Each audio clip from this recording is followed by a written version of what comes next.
Welcome to Unmasking Social, where we talk about building real friendships and meaningful connections without masking who we truly are. I'm your host, Sharon Baum, a speech and language pathologist with an expertise in social thinking and how it relates to autism and ADHD, specifically with our teens and tweens. Let's dive in. Social thinking, what an evolution it has taken. Imagine being a second-year speech and language pathologist who is told that everything that they thought about social communication and teaching it isn't the most effective. In fact, there's another way of teaching social thinking that is more effective and that can actually work with our autistic teens and tweens who are struggling by being socially curious. On today's episode, we take a deep dive into social curiosity and how we can support our teens and tweens who are struggling with social communication, social curiosity. Hello, and welcome to Unmasking Social. This is Sharon Baum, and today we have a really special guest, a guest who has informed my work as an SLP for the last over 14 years, the one and only Michelle Garcia Winner.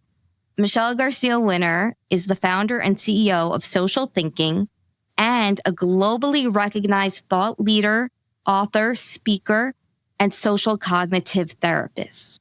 She is dedicated to helping people of all ages develop social emotional learning, including those with social learning differences. So Michelle, first of all, thank you so much for being here today. It is an honor. Thanks for the invitation. I appreciate it. Yeah. So when I was in graduate school, social skills was touched upon. We were pretty much taught that in order to get an individual, a child or an adolescent to learn social, if they don't have it already on their map, we present them with scenarios. We ask them what they do in that scenario. If they don't know what to do, then we essentially give them a little script of what to do in that scenario. And that's really all I knew. And then in my second year as a speech pathologist, I was thrown into this program of individuals in New York City who had autism and also social communication challenges as a result of that. And then I discovered you. And since then, for the last over 13 years, I've been using a lot of your social thinking framework. So I'm so curious because I know a lot about your work, and I'm sure the listeners know a ton about your work, but I'm curious about what first inspired you to get into this whole social thinking framework.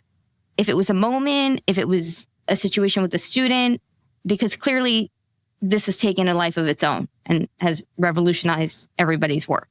Well, the shortest answer I can give, which won't be super short, is in 1983, I was heading off to grad school in Indiana, at Indiana University, and I became really intrigued that there was a program to help individuals with autism. At that time, there was no spectrum, and the only people considered autistic had intellectual learning challenges and were nonverbal or minimally verbal.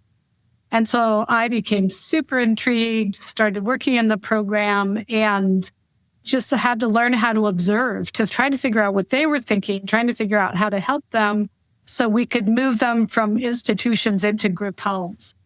And that was really fulfilling work. I'm still in touch with team members I worked with back in the 80s.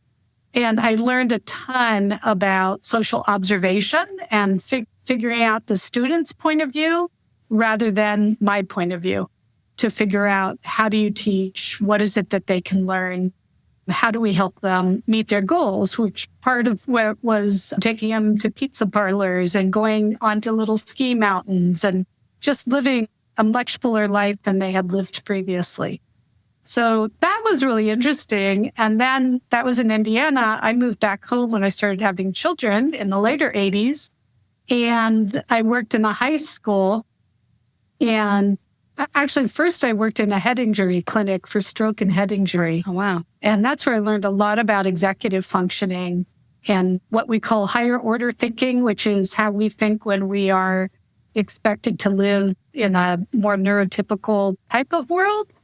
And so that just helped me to learn some of the basics in social. And then I went to work in a high school And I had no idea what I would do in a high school, but I had this caseload, and I had this one boy in particular, but I had a number of students who were really angry about receiving services because they didn't want to be told how to behave.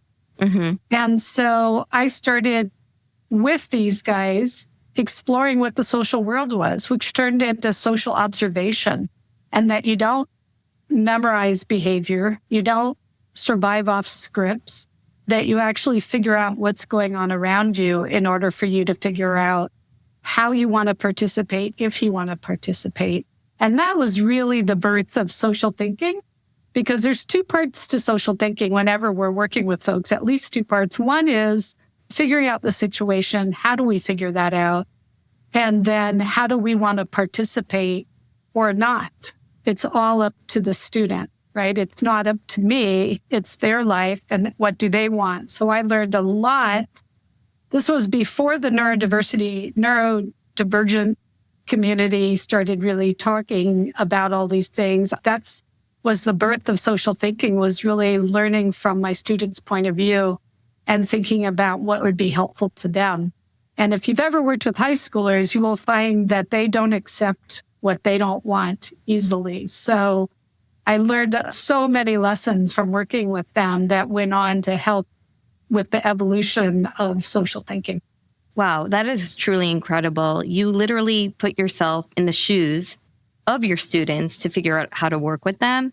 And there are a couple things you touched upon that I can relate to, which is you took them to the pizza parlor, for example, authentic, natural environment. You didn't just keep them necessarily in a structured setting. You took them into an unstructured setting or a setting where they could go and be socially curious. And that was something that I found really useful from your curriculum in terms of making it as authentic as possible.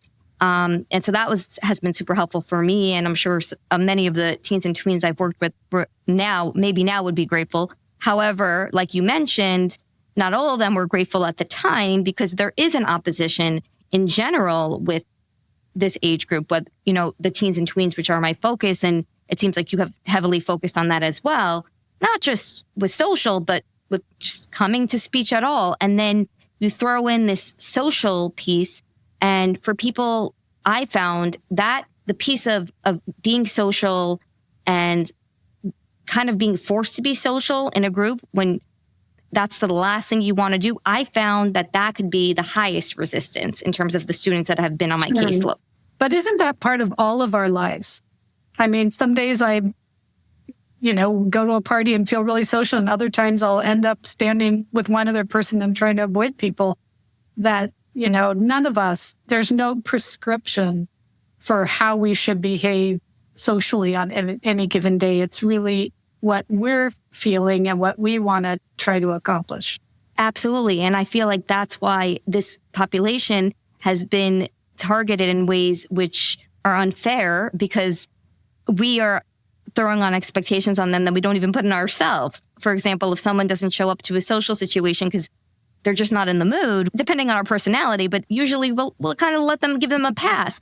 But when individuals I found don't want to come to the social group, for example, or don't want to be an active participant in the group that day, there's so many expectations put on them. And I could see sometimes even in their faces that they're just not feeling it. They're just not in the mood. And you mentioned that that's all of us, right? All of us have different moods depending on the moment, depending on the day. So I'm so curious because I know that you run a clinic, and we'll touch upon that soon in California, but how do you deal with those individuals who are coming and they don't seem in the mood, day after day, they just don't seem in the mood to be social, because I know they want to be, a lot of them. Most right. So some of my most reluctant participants, the way that I work with them is to ask if they'll help me help a different child. And so often somebody who's a little bit younger, whether it's 1 or 2 years. Mm-hmm. Yeah, I remember a 21-year-old whose mother was quite concerned about, and he came to the clinic and he had a really bad attitude. And I said, would you help me? I've got this high school group and I'm struggling with, could you come into that group with me and just kind of watch and give me some ideas about what I could do with them?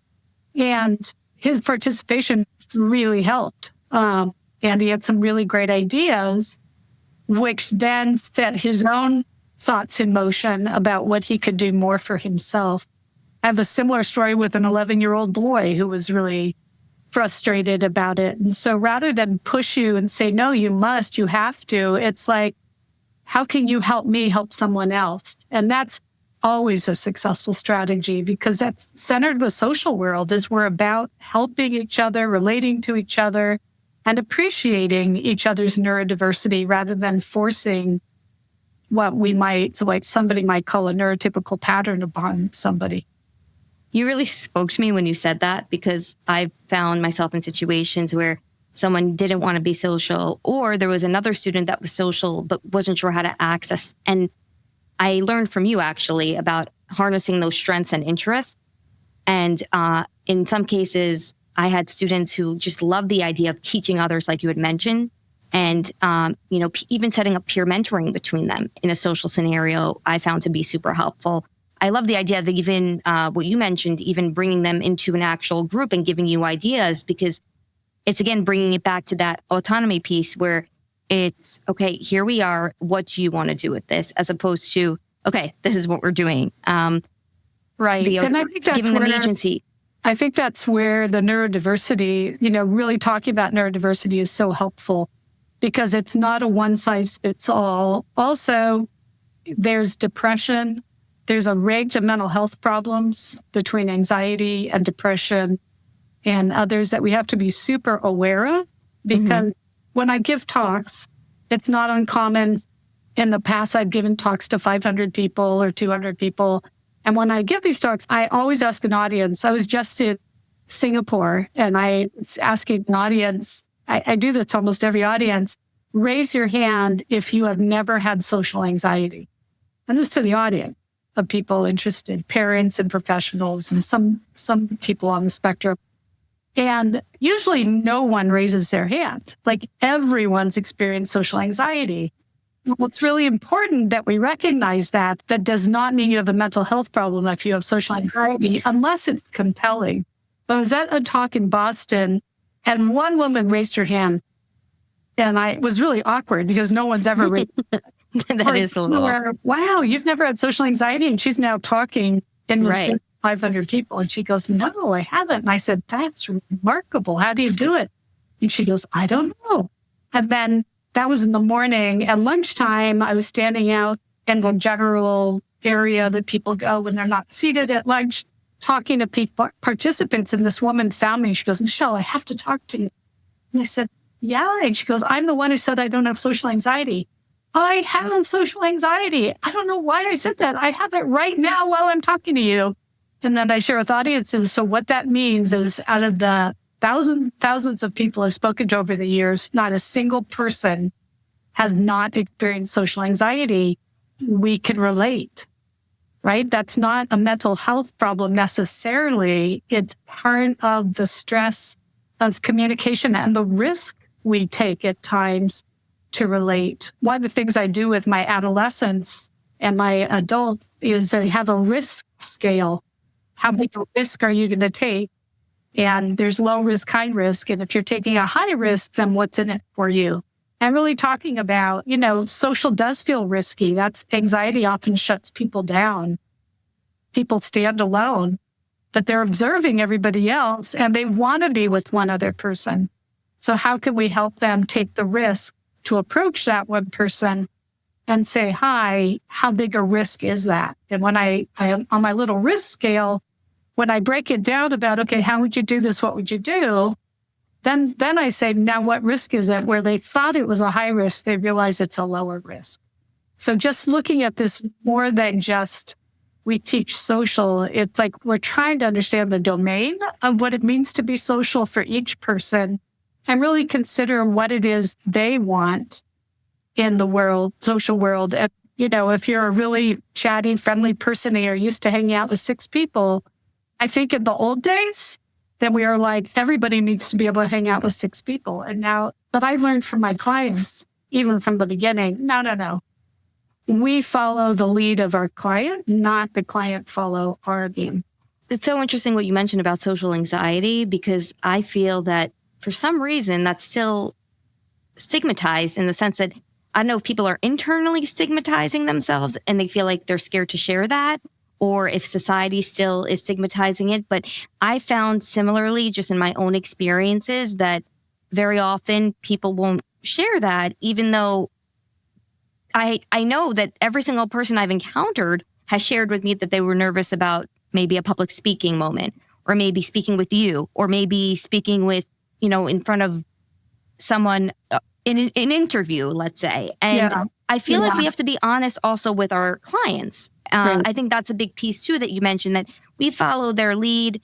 I love the whole risk assessment. It's so helpful, because I think then they can see how big of a risk, what is it going to cost them, right? But also I always try to bring it back to myself too with them and say, I've experienced this as well. You're not the only one experiencing this. We're experiencing in different ways, but I felt that too. But you also touched upon, there were a few things that stood out to me, the mental health component, which I think also we really have to laser in on, because very often I've had students and clients that naturally, as a comorbidity to masking and not really expressing and feeling isolated, they've also had anxiety and depression, in some cases, very bad depression.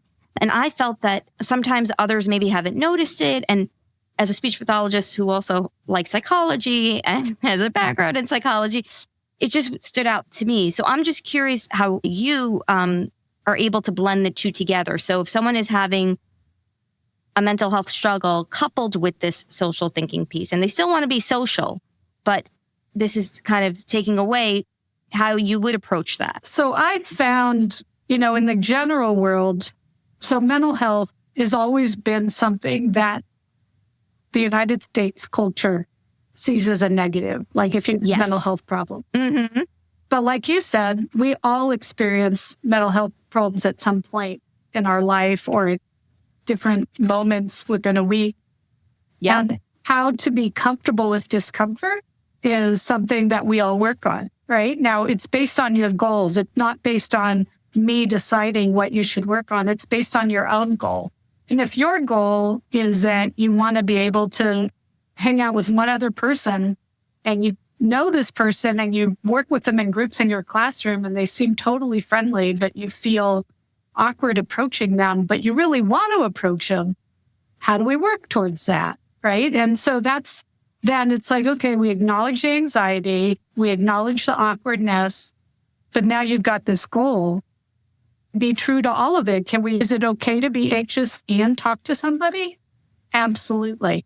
But if we're coming from a point of view that, no, you really can't be anxious, just become, I'm comfortable, you should be comfortable, that just kills it, right? Because all of a sudden the expectations are just way too high. So I think, a huge part of helping is to learn from the person you're working with and not come in with a plan for how they should work with you. Yeah. And I would love to meet the person who's comfortable all the time, because I mean, it doesn't exist. Yeah. It doesn't exist. And what you said is I love the psychology piece that you always bring into it. And this is, I think, why your program has worked so well for hundreds and hundreds of students that I've worked with, is because it brings in that metacognitive piece of thinking about risk assessment, thinking about how you're feeling, knowing that you actually can feel anxious and do things. Right. People live every day with anxiety and do things. Is it hard? Yes, but it's definitely possible. And I found, I don't know about you, and I'm going off on a tangent, but I found that some of my students that have been the most anxious about the social piece have come out kind of the most on top, because they've worked so hard to reach that place. Whereas the ones that were already social and were already kind of had the curiosity baseline, they worked at it, but they didn't feel like they needed to work as hard. And so I just noticed a pattern where some of them that were starting off with just like at a level 10 of fear, they really just wanted that friend so bad that they just kept working at it and came out with just so many great social competencies. Yeah, I think it really is about, whenever I work with anybody, and our is for students 4 years old and older. We actually don't work with the little ones because they don't have the language to engage in thinking about feeling. I have 2 grandchildren now who are 4 years old. So it's really kind of fun to see. Are they twins? No. They're each of my daughters coincidentally got pregnant at the same time that we had babies. That's so cute. They'll be best friends. 6 weeks at the cover. Yeah. But to see how much thinking is going on in their mind. Mm-hmm. And of course, at this age, you're not expecting them to be super intuitive about your own thinking, but following the path of how do we help. Really about, especially as we work with the older students who can really, one, express frustration, sadness, also enthusiasm, depending on what's going on. We really have to be attentive to who they are, what they want, what they don't want. I was working in the high school, and there was this boy who was just really angry about being in a group with me or with anyone, right? He just did not want to be in a It wasn't personal towards you. He did that. And so, the reality was it was in the IEP and I was supposed to work with him. So rather than teach him, I started learning from him. And I spent so much time just talking to my students, getting their point of view, finding what makes them tick, what they're worried about, and then helping them to figure out what they want to work on. That's tremendously helpful to really take the time to listen to your student. Here's the problem. When you're in a school setting or any kind of setting, people are like, tick-tock, this is costing money, get to work, teach this kid something. And I was like, yeah, it doesn't work that way. Until that student teaches me about them, I actually really can't teach them very much. Because social thinking is adaptive strategies. How do we adapt together? Not only what do we do, but how do we manage our anxiety? How do we manage our fear? How do we make choices to just say, today I'm going to the library, but tomorrow I'm going to interact with somebody at lunch. It's really about making sure students have choices rather than prescribing a model of treatment for them. Yeah. And you made me think about how we're all so different. I know Stephen Shore, a big advocate, says that if you know one person with autism, you know one person with autism, and nothing could be more true. So collecting extensive data on someone and really thinking about what they're thinking is probably key to really accessing them so that they can figure out what they want rather than just work on a prescribed set of rules that we think are the norms. And it's interesting also because you had mentioned something about how we're all different from each other just in terms of a group, right? So I always thought, let's say growing up, that you're supposed to have a group. Why don't I have a group? I never really was a group type of person. But then I became a speech pathologist, again, ended up working with the social groups, and suddenly everybody's being forced into a group. But I was never a group person. I was always a one-to-one kind of person. And I looked at other people and said, wait, what's going on? And then some students are extroverted. Some are more introverted. I'm more of an extrovert. I'm not sure, Michelle, what you identify as, but I think I'm both. But it's interesting because we just are so different just in general, even if we're not neurodiverse. And so I learned a lot about that just for my students in the sense of, wait, this student is introverted in general. So clearly they're not going to necessarily share as much. They're not going to necessarily speak up as much because they're holding a lot of their personal information tight and a lot of their thoughts like kind of tight because they don't want to open up so easily. Well, you're reminding me, I'm thinking back into the 90s now when I'm working in the high school. And what I found was there is a big difference on the autism spectrum between those who are very, very literal and those who are abstract. That's a whole different podcast. For the next one. I found that when I worked in the high school, I was working with a number of students who really didn't have anyone else to talk to or hang out with. And I didn't either because I was working at 3 different high schools at that time as a speech pathologist. And so I had no peer group. I was always traveling between the schools. And then I was really interested in my students. So at this one particular high school, I spent the most time. And I just left. I told the students, I'm leaving my door open at lunch if you wanted to come in. And so it turned out like 6 of my students, none of whom would talk to each other, would meet at my office because I had an early version of a computer game going. And I had kind of this, the standard was you can come in the office and play on a computer game, but who's ever playing, the others have to watch and comment and give feedback. And so this was, years ago. But what happened from that is it turned into a bunch of kids who never had anyone to be with before, now had a place to go, a thing to do, and it started to build their confidence in their ability to relate to each other. It was actually one of the sweetest things I think I've ever done, is have that opportunity. No one had a clue what I was doing. The principal was saying to me, "We've never had a speech pathologist be like you before. What are you doing?" And I said, and now look at what you've created. I'm really learning. And then I went to the school, has a meeting, the teachers have a meeting. And so I went every month and I said, "I'm your school speech language pathologist, and I'm going to tell you a story about this client." And I talked about a really literal person with autism. Then I talked about another one who had some problems with problem solving, was getting in trouble all the time. And by telling these stories, more and more teachers were referring these kids, and my population was exploding. So then they took one of the schools away from me because I said, I went to the director and I said, "I can't do my job well with this many kids." And I organized a parent talk where I invited parents to a talk. And this was really early in my career. And I started to explain to them what I was learning about the social mind. And it was at that point that so many parents started calling me that I set off into private practice. And so that's what took me out of the schools, was parents wanting me to work with their kids. Wow, that's so interesting. And that video, it was a video club, and essentially, it wasn't meant to be really a video club. It just early years. Of the video gaming on computers. And everybody just was showing up and interacting. But then it was a social club. Yeah, and then it turned into a social club. It was really lovely. And then I remember two of my students are identical. I had a number of identical twins, and they were identical twins, fairly literal but smart. Quite smart boys. And then I taught them how to ride the bus because I just had freedom, right? No, I don't know that even exists today, but no one at the school really understood what I was doing.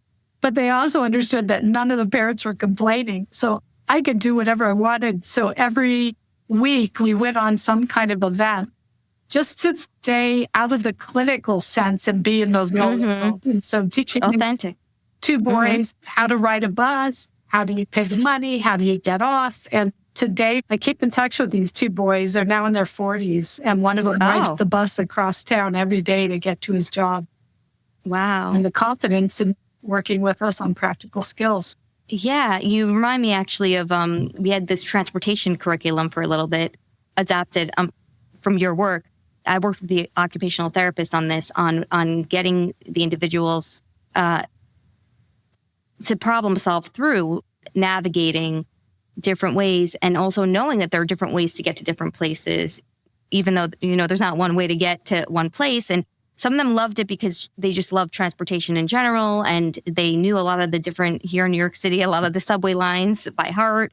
And it was really helpful even working with the occupational therapist, the collaboration piece, because the occupational therapist really taught me a lot about executive functioning, which is so needed with the prioritizing, the planning, the organizing, and getting the kid out there so that they don't end up missing the stop, let's say, or maybe don't even get on the train. And you did touch upon executive functioning, but it seems like early on, this was an area that you just knew about. Well, what I learned from working in rehab from head injury and stroke. And so just for your audience, executive functioning is a process that always starts with a goal, and then you figure out what you need to do in order to meet that goal, or the action plan. So there's a goal, there's the action plans, here's what I need to do. Then you have to self-regulate your behavior and your feelings to get you to do what you need to do. And then because life is not fixed and we have to stay flexible. So the fourth part is be flexible, the plans and the goals. The goal and or the plans may change, so be flexible. And so that's a really important, that's central to developing independence, is your ability to figure out a goal, what you need to do to accomplish it.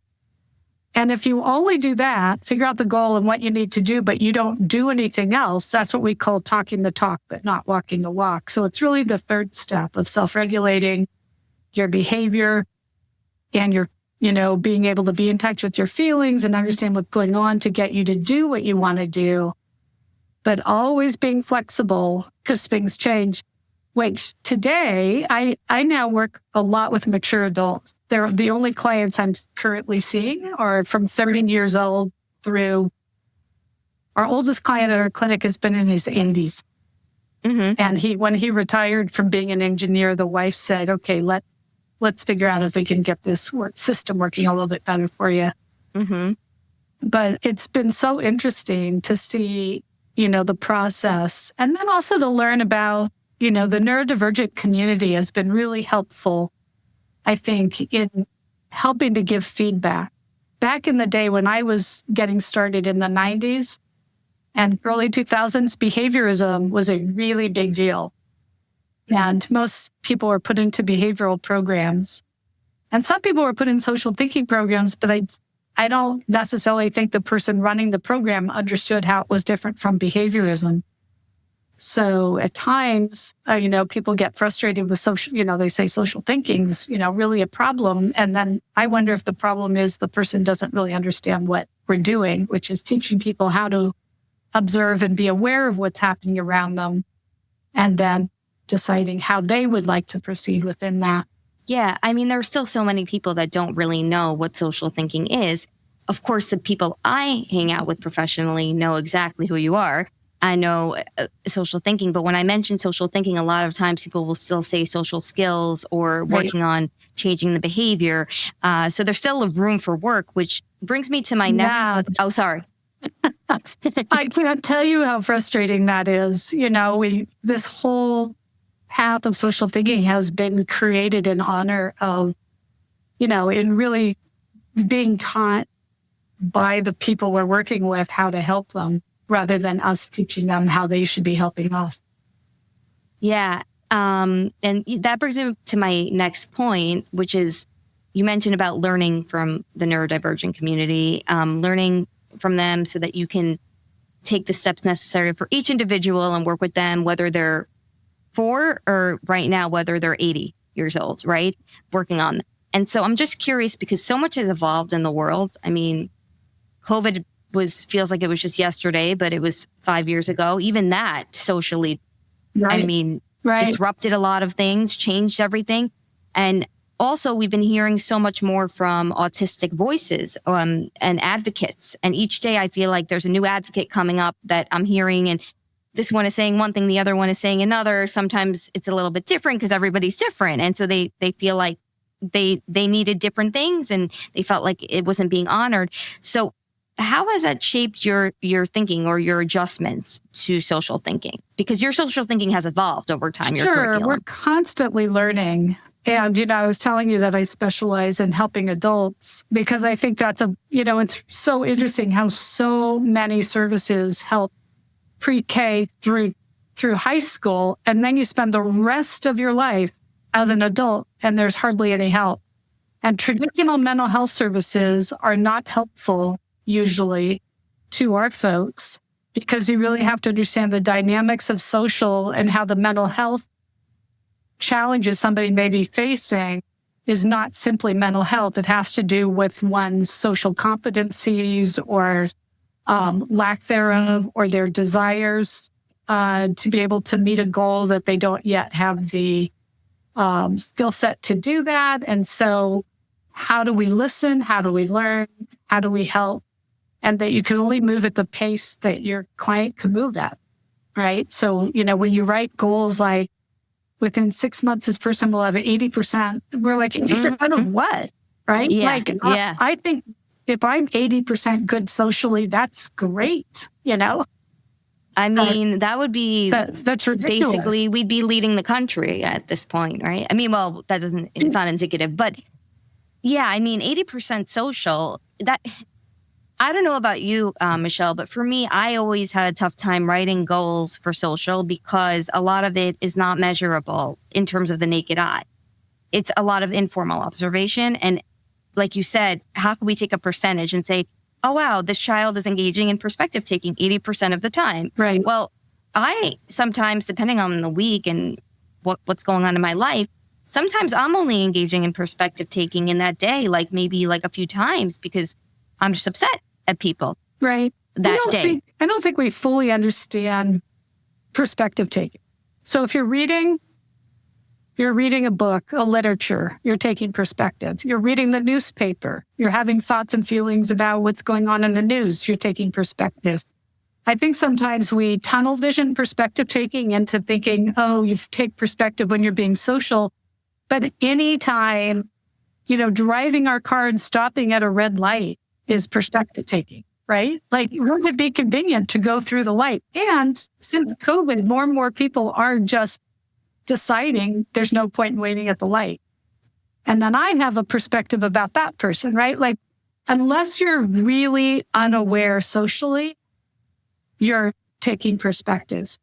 And most people have some level of perspective taking starting really, really little. Like my youngest grandchild's 2. And it's, today I was driving him to school and he's seeing me through the mirror and he's smiling and we're gonna having this little moment together. He's taking perspective. He is on his way. We know that all of this begins around by 1 year old, this idea of joint attention, being able to understand what somebody else might be looking at, thinking about. So I think, one of the things we have to be careful about is not teaching social as a set of behaviors, but teaching it as a awareness of what's happening. And whether that's in front of you, whether that's on a movie screen, whether that's in what you're reading or looking at pictures about, that's all involving and engaging perspective and helping the students in many different ways. When we tell them it's all about social and social is interacting, we're really missing the point. Yeah, because there are opportunities for social everywhere. Anywhere we look, we social can be interpretation. Social. Yeah. Social interpretation, exactly like you mentioned. Yeah.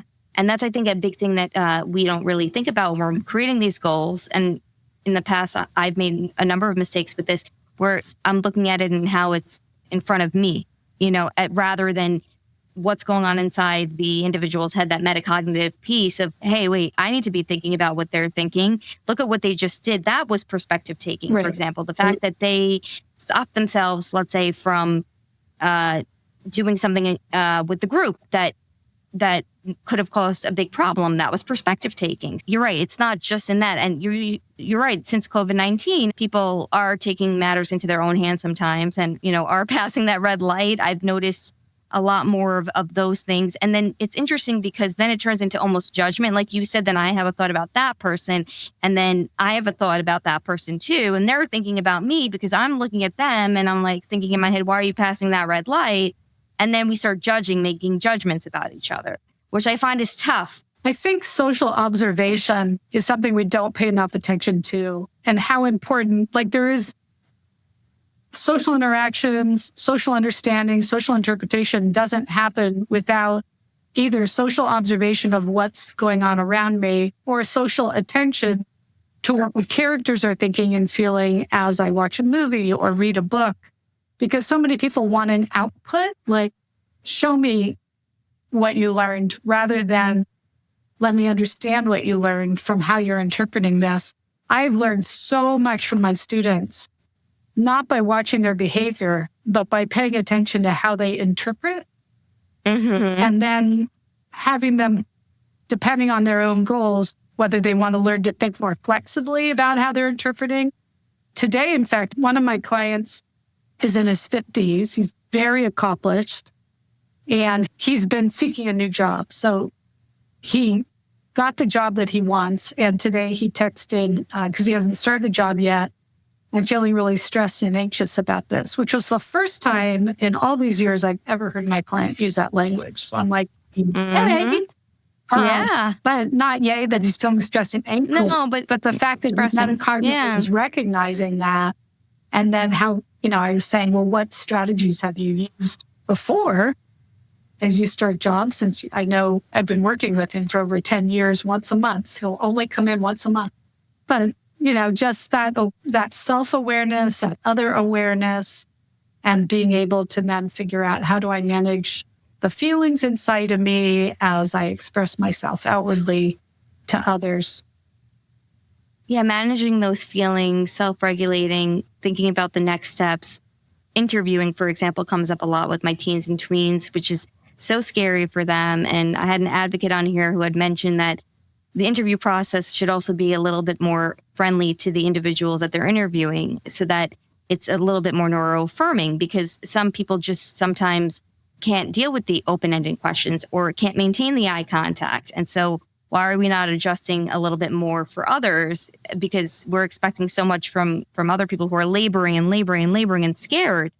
But what I found from this, even what you're saying about the individual who finally said, I'm feeling anxious. And I have that a lot where they're not expressing their emotion, but I know that it's a very stressful time for them because there's just so much going on in their lives.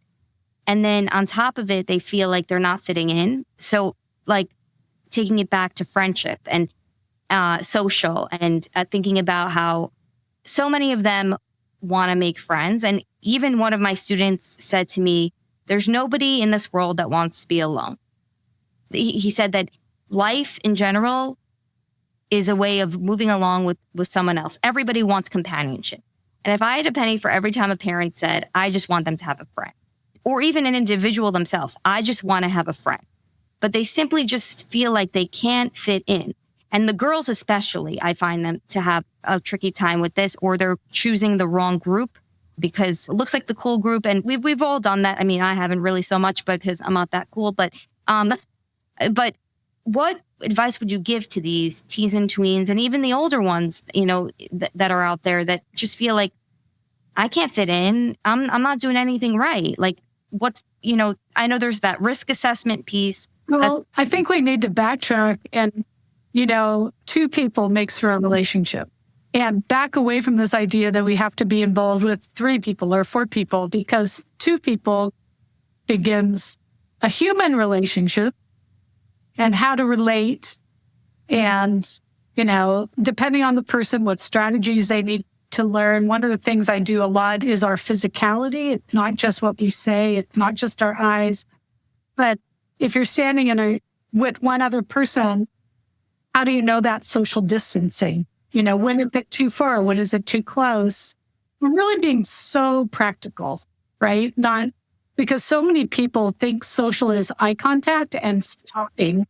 And eye contact and talking are not going to get you very far if you don't know how your body is communicating. How do you approach? Where do you stand? And so sometimes my students, when they get up to stand, they're standing, an extra yard further than the other person. And they're saying, it really feels uncomfortable to move closer. But their goal is to be able to be with that one person.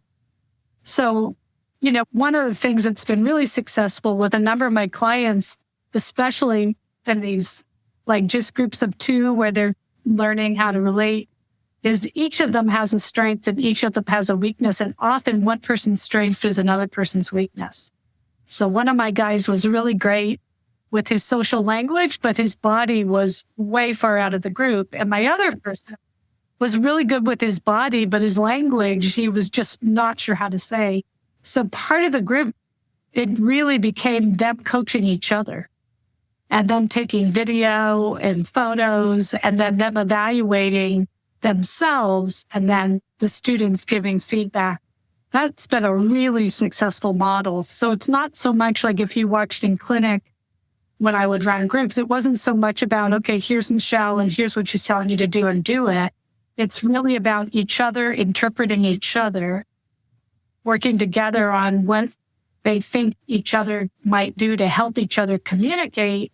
And now we've got, win, win, win in terms of comfort coming to the session. No one feels left out. Each person feels something like they help the other person with.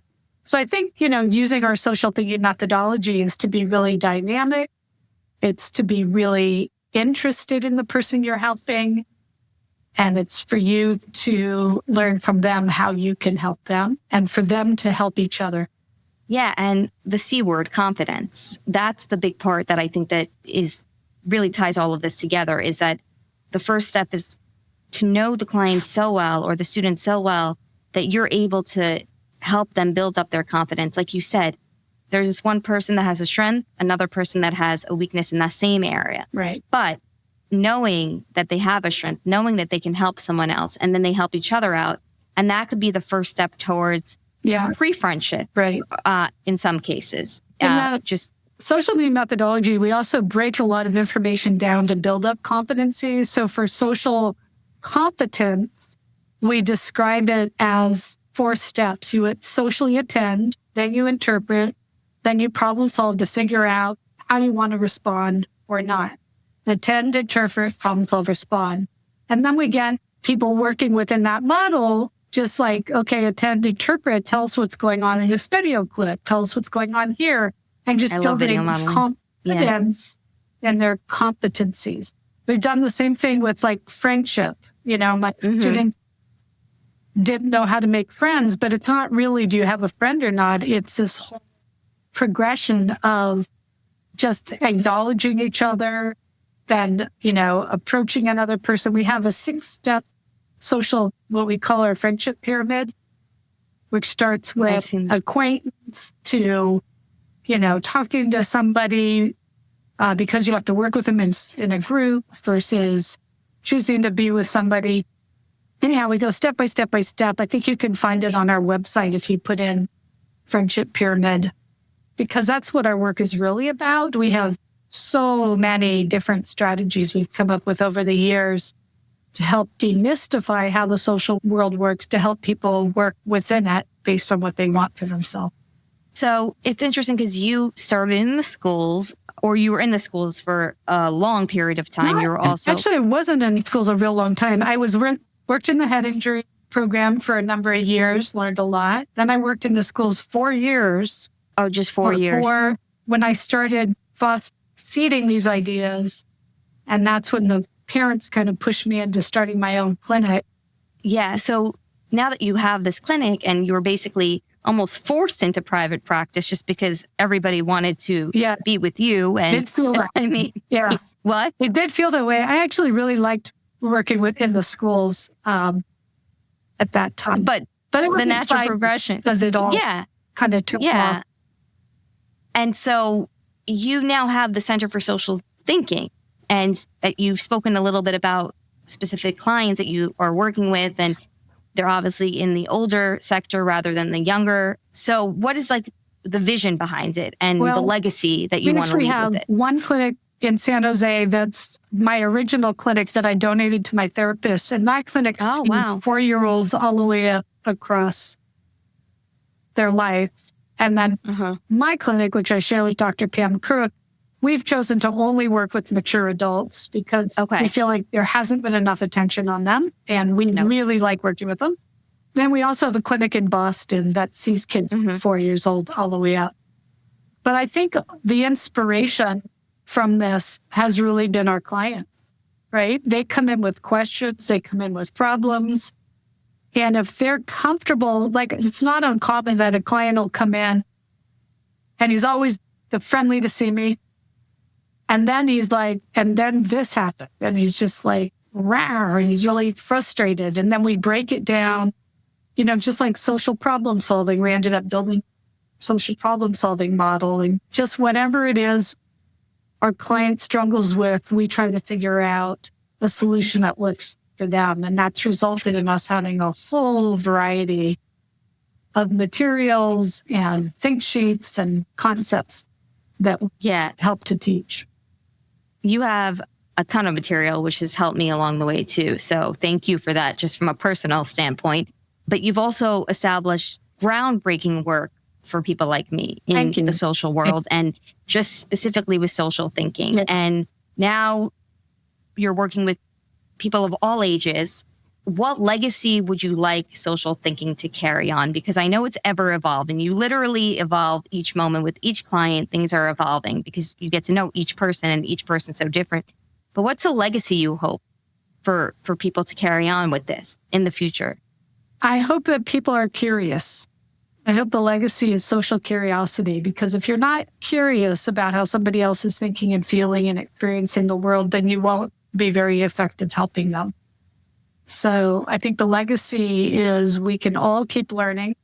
And if we start with curiosity rather than here's what you need to do so I feel comfortable being with you, then we're going to be in a better place. I think our whole world needs to be more curious about each other than insistent on how somebody should be behaving. I love that. So it's okay for us to feel uncomfortable, the professionals that are working with the students. We can sit in that discomfort. It's important, though, that we maintain our curiosity, even if it's uncomfortable at moments, because we're trying so hard to get, to the bottom of something. It might feel uncomfortable in the moment, but we should all sit together in discomfort, but it seems like. It's more, when I'm really curious about someone, the most fun I have in clinic is when my client is teaching me about them. And I have ideas now that I'm learning from them. So it's not as much for me about a discomfort usually as it is about, I don't need to have a plan the moment I meet you. I need to learn a lot from you so that whatever I do with you is helpful. And in this journey since the 1990s, I've learned a lot from my clients. So I have a lot I can share with audiences. We also have a website, socialthinking.com. And on that, I've always made it a mission to give away free information and not make people have to buy it. So we have a lot. I went on our website today, and I think we have over 40 free articles, and we have a whole bunch of free webinars. We charge for live streams, but you can access a lot of information about like social thinking vocabulary, which is just language to play, think with your eyes, body and awareness of our body, and how people stand together and all of these different things. So we have all of these lessons that can be used with the little ones, but the same type of lesson is used just in a more mature way as adults get older. That's so great. There's so many nuggets in here that are wonderful for anybody listening. I just have a final question. So it's so interesting because when I've worked with my adolescents and I continue to work with high school students, a lot of times the parents will ask me, will they catch up? Because they have never had exposure to any social intervention and nobody's ever been curious about what they need. Will they be able to catch up in the social world? And it's interesting because you have the golden perspective now of working with all these adults that a lot of times in the past were not individuals who were coming for the social thinking therapy. Now they're choosing to come to it, which is different than the younger ones that are not choosing. They're kind of placed there. Right. So what would you say to parents or even individuals who are asking, well, can I catch up? Can I catch up to understanding the social world? Well, let me also explain, with COVID and the lockdown, a lot of what we would call neurotypical students lost ground socially. So what we're seeing out there today is a much greater need than even just working with, and it's not just but the autism community. Autism overlaps with ADHD and all these other, and then there's people who just became really uncomfortable with the idea of being with other people when they were growing up during their really formative years during COVID. They're being told that this could be a danger. So I think we have a whole lot of different needs we're trying to fill, which may be mainstream classroom giving teachers information on how to teach social as kids are working in groups, but some kids aren't comfortable being there and they're not diagnosed with anything. So as we to wrap this up, I think it's really about not us being prescriptive socially, but us being curious socially. And the more you learn from your student, the more motivated they are to work with you, because every student likes helping an adult learn something. Yeah, that's so true. It's really a win-win, when we get in the mode. That's not to say I haven't had grouchy students. It's not to say that I haven't had my own bad days where I got in the clinic and said, I've had a really rough day today. It's going to be hard for me to put on a smile. And, I think to be social with each other is to be real. And to be attentive, curious, and helpful to each other. I love that. Attentive, curious, and for each other. Curious, attentive, and just be honest. Even with the way I'm feeling, I'm honest with my students about how I'm feeling, and it's so freeing. And when they get to that point, it's so freeing as well. Michelle, I could talk to you for so long. And also, I just want to give a shout out to your book, Socially Curious, because it talks all about social curiosity. Socially Curious and Curiously Social, actually. And that's written designed by for teenagers, but we actually have we have a We Figure series for 4 to 7-year-olds, and then we have books for the elementary school and junior to high school and adults, because we've worked with all of this over the years. And these have been written as labor of loves for many, many years now. And so we have a couple more. I've been working on Brain Hacks, which is a graphic novel for teenagers that's getting ready to come to publication. And then we took the graphic novel, which is really teaching executive functioning and information about social. And each chapter, we've written a Think Sheets book with my pal, Jenny Sojat, who's a speech pathologist out of Canada. That's so wonderful. They love the graphics. To the world. And then we have another book that I work out with Pam Crook for 4 to 7-year-olds on social problem solving. So we keep learning and we keep trying to share what we're learning. So our website, as I mentioned, has a lot of free information, though. You don't have to buy something to start getting an introduction to social thinking. And the neurodivergent community has really been, teaching us about their frustrations when somebody has worked with them in a way that's been really disrespectful. Yes. So we continue to learn, too, about not only how do we teach the materials, but how do we teach the materials to try to keep people using them in the right way rather than a way that somebody else might feel uncomfortable with. Yeah, and even using it in a prescriptive way, because sometimes someone can look at the worksheet. I've had that experience. They'll show it to me and I say, no, you have to read about, social thinking. But I feel like you're doing so much, so much groundbreaking work that's changed so many of our lives as professionals. And so many of my teens and tweens have benefited from this. I've seen them grow and develop because this non-prescriptive approach is the only approach that can really make someone socially curious. It can't be taught. An approach that cares about directly is one that people are interested in. And again, this idea with that age group of them really helping each other in a group rather than the team mandating what they should be learning. Yeah. And I've seen it work. So, countless times. So, where can everybody find you? Well, my website, socialthinking.com, is the way to get in touch or to learn. With the big website, we've got a lot of free information for you. So, yes. Thank you, Michelle. Developmental ages too. Like we really break down learning for 4 to 7-year-olds is different from 7 to 10, which is different from, the middle school age, which is such a tough age, into high school, and then, of course, adulthood. So it's literally for every It's definitely age. Not one size fits all. Our work is careful to look at that and then how literal someone is, how abstractive they are, to help teach what they need rather than what I think they need. Yeah. Well, I'm going to be continuing to follow you on your journey as you come out with your books, especially that graphic one for the teenagers. They're going to just love that. Yeah. Brain Hack. And Brain Hack. And yeah. So they can sign up. You can sign up for a newsletter if you're interested, which is socialthinking.com/join. Help you to get to our newsletter, which will comes out every month. Yeah, that's helpful for all of us, for anybody listening, and their parents and anybody else, any professionals and myself included.